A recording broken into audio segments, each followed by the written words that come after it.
This channel does not promote any violent, harmful, or illegal activities. All content provided by this channel is meant for an educational purpose only. যারা চিহ্নিত অযোগ্য নন তাদের তালিকা আজ প্রকাশ করবে SSC. চিহ্নিত অযোগ্যদের তালিকা প্রকাশ হবে না খবর সূত্রে, তবে ওয়েমার আপলোড হওয়ার সম্ভাবনা সেটা ক্ষীণ। বিকেলের পর ওয়েবসাইটে তালিকা প্রকাশ করা হতে পারে। আমরা এই নিয়ে বিস্তারিতভাবে জানবো। আমাদের সঙ্গে রয়েছেন আমাদের দুই প্রতিনিধি। আমাদের সঙ্গে রয়েছেন সুমন এবং সুশোভন। এবং সুমনের কাছ থেকে আমরা বিস্তারিতভাবে জানবো, কারণ কিছুজন তারা বিক্ষোভ দেখাবেন এই মর্মে যে যদি তালিকা প্রকাশ না করা হয়, এসএসসি যদি তালিকা প্রকাশ না করে, সেই সম্ভাবনাকে সামনে রেখে বিক্ষোভ দেখাতে পারেন। প্রথমে সুমনের কাছে যাব। সুমন, একটু জানতে চাইবো এসএসসি তালিকা প্রকাশের ক্ষেত্রে কি বিষয় নিয়ে ভাবনা চিন্তা করছে?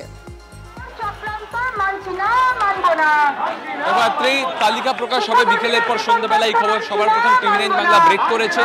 আমরা যেটা লেটেস্ট জানতে পারছি যে চিহ্নিত অযোগ্য নয় এমন তালিকা প্রকাশ হবে। শিক্ষাকর্মীদের তালিকা প্রকাশ হবে কিনা তা নিয়ে এখনো দ্বন্দ্ব রয়েছে। এসএসসি ক্রমাগত তাদের আইনজীবীদের সঙ্গে যোগাযোগ রাখছে, তাদের কাছ থেকে লিখিত নির্দেশের ভিত্তিতে তারা সিদ্ধান্ত নেবে। তবে ওএমআর প্রকাশের সম্ভাবনা ক্রমশ ক্ষীণ হয়ে যাচ্ছে। এখানে তুমি দেখতে পাচ্ছ যোগ্য চাকরিহারা শিক্ষকরা তারা ইতিমধ্যেই করুণাময়ী মোড়ের অবরোধ করে তাদের অবস্থান বিক্ষোভ শুরু করেছেন। কিছুক্ষণের মধ্যে তারা পৌঁছে যাবেন এসএসসি অফিসের সামনে। আমি তাদের সঙ্গে একটু কথা বলার চেষ্টা করব, যারা এখানে অবস্থান বিক্ষোভ চালাচ্ছেন তাদের সঙ্গে কথা বলবো। আপনারা তো এখান থেকে মিছিল করে এসএসসি অফিসে যাবেন। আপনাদের যে দাবি ছিল ওএমআর শিট প্রকাশ করতে হবে, এখনো পর্যন্ত আমরা যা জানতে পারছি ওএমআর শিট প্রকাশ করা হচ্ছে না। কি বলবেন? দাবি তো আমাদের একটা ছিল না, দাবি অনেকগুলো ছিল। প্রথম, আমাদেরকে আজকে একটা লিস্ট পাবলিশ করতে হবে, সার্টিফাই করতে হবে। সেই লিস্টটাকে যোগ্যদের নিখুঁত একটা তালিকা দিতে হবে।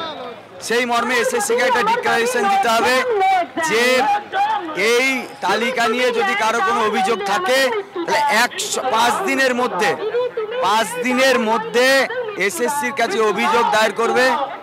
আর যদি 5 দিনের পরে কেউ এই তালিকার বিরুদ্ধে কোনো অভিযোগ দিতে আসে তাহলে পরে সেটা বিবেচনার যোগ্য হবে। মেম্বারশিপ প্রকাশ না করলে আপনারা কি করবেন? মেনে নেবেন? একদমই মানবো না, কোনো কিছুই আমরা মানছি না। আমরা ধারাবাহিকভাবে এই সংগ্রামী আন্দোলন চালাবো। আমাদের ইমিডিয়েট রিভিউ পিটিশনের জন্য আমরা লয়ারের যা সাজেশন পাচ্ছি, সেই সাজেশন অনুযায়ী লয়াররা যা চাইবেন রিভিউ পিটিশন থেকে জেতার জন্য এসএসসিকে সেই জিনিসগুলো আমাদের কাছে দিতে হবে। আপনারা কি রাতেও অবস্থান চালিয়ে যাবেন সেরকম হলে? অর্থাৎ সুমন, তুমি আমাদের সঙ্গে থাকো। এসএসসি তালিকা যদি প্রকাশও করে আজকে, তাহলে যে জট কেটে যাচ্ছে তা নয়। অন্তত যারা এখনো আন্দোলনের পথে আছেন তারা সেই সম্ভাবনার জায়গাটা থাকতে পারে, জটিলতা হতে পারে এমনটা মনে করছেন। আমাদের সঙ্গে সুশোভন রয়েছেন, আমাদের অপর প্রতিনিধি। সুশোভন, এখানে একটা জটিলতার জায়গা তৈরি হচ্ছে যে এসএসসি যে তালিকা প্রকাশ করবে সেই তালিকা যে তারা মেনে নিতে পারবেন, এই অংশটা এখনো পর্যন্ত সামনে উঠে আসছে। তারা বলছেন যে একটা জটিলতা থাকতে পারে, অভিযোগ আসতে পারে। একটু যারা এই মুহূর্তে তোমার সঙ্গে রয়েছে তাদের বক্তব্য শুনবো। আর সিকিউরিটির অ্যারেঞ্জমেন্ট কিরকম রয়েছে, কারণ ইতিমধ্যেই তো জমায়েত শুরু হয়ে গিয়েছে, স্লোগানিংও চলছে। দেখো, একেবারে তোমাকে প্রথমে নিরাপত্তা চিত্রটা একবার দেখানোর চেষ্টা করি। এই হলো আচার্য সদন। আর তুমি জানো এর 2টি গেট রয়েছে। আমি তার মধ্যে একটি গেট তোমায় দেখাচ্ছি যে একেবারে কিন্তু একাধিক পুলিশকর্মী তারা কিন্তু এখানে মোতায়েন রয়েছে। তার কারণ একেবারে যখন সেই মিছিল এখানে আসবে যাতে কোনো রকম আইন শৃঙ্খলাজনিত সমস্যা না হয়, এবং তার জন্য কিন্তু আগে থেকেই পুলিশ মোতায়েন রয়েছে। আর যেটা আরও গুরুত্বপূর্ণ যে যেহেতু তারা এখানে আসবেন, তারা এখানে অবস্থান করবেন কি করবেন না বা পরবর্তী কি সিদ্ধান্ত হবে, সেই জন্য কিন্তু পুলিশ আগাম ব্যবস্থা নিয়ে রাখছেন।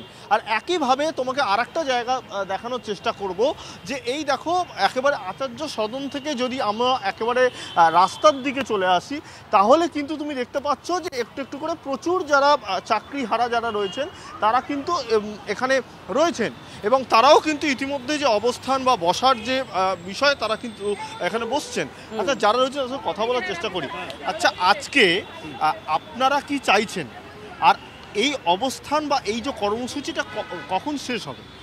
দেখুন, শুধু আজকের চাওয়া না, এই চাওয়াটা আমাদের দীর্ঘদিন থেকে।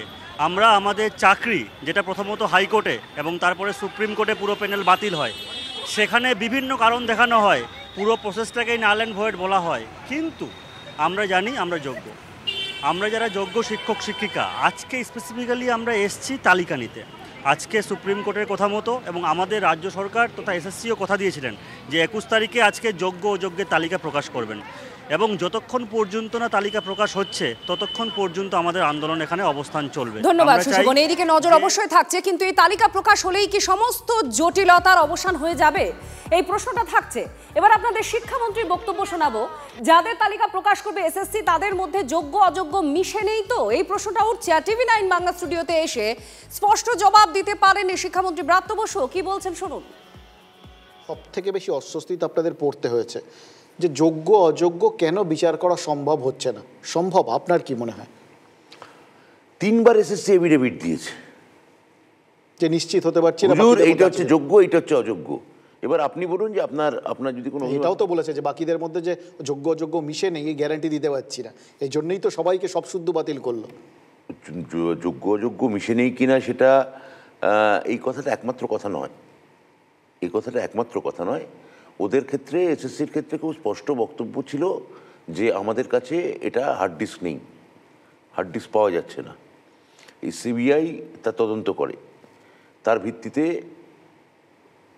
বেশ কিছু আধিকারিক সরকারি লোকজন তাদের বিরুদ্ধে জেলে যান, তার ট্রায়াল শুরু হয়েছে, প্লাস তারপর তাদের প্যানেল বাতিল হয়।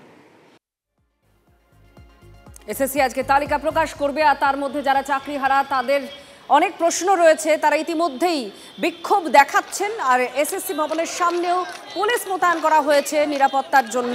আর তার সঙ্গে সঙ্গেই আপনাদের শোনাবো রাজনৈতিক যে তরজা, যে বিতর্ক তৈরি হয়েছে এই নিয়ে। কে কি বলছেন শুনুন।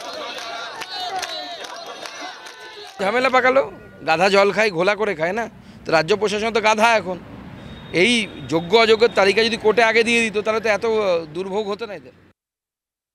তৃণমূলের কথায় আর কাজে তো কোনো মিল থাকে না, তাই শিক্ষকদের সকলেরই একান্ত দাবি যে যোগ্য অযোগ্যদের তালিকা প্রকাশ করা হোক। কারণ যোগ্য অযোগ্যদের তালিকা এসএসসি শিক্ষা পর্ষদ সবাই জানে, সততা দেখিয়ে সেই তালিকাটা প্রকাশ করা হোক, তাহলে অন্তত কিছুটা পাপের স্খলন হবে, কিছুটা পাপ কমবে বলে মনে করি এই সরকারের। ওএমআর শিট ওরা প্রকাশ করেনি এর আগে বা এখনো করবে না, তার কারণটা হচ্ছে তৃণমূল যাদের কাছ থেকে পয়সা খেয়ে বসে আছে তাদেরকে যে কোনো মূল্যে তৃণমূলকে বাঁচাতেই হবে। অতএব সব ছেলে মেয়েদের ওএমআর শিট ওরা প্রকাশ করতে পারবে না। ওই যে তালিকা ওরা প্রকাশ করছে ওএমআর বিহীন এই যে কোনো তালিকা, এই তালিকা মুড়ির ঠোঙা বানানোরও কাজে আসবে না। ছেলে মেয়েগুলোকে এত বড় সর্বনাশ করে তাদের ভাতে মেরে এখন তাদেরকে নিয়ে ছেলে খেলা করছে, তাদেরকে নিয়ে এখন ছ্যাবলামি করছে তৃণমূল। কি মূল্য আছে এই তালিকার?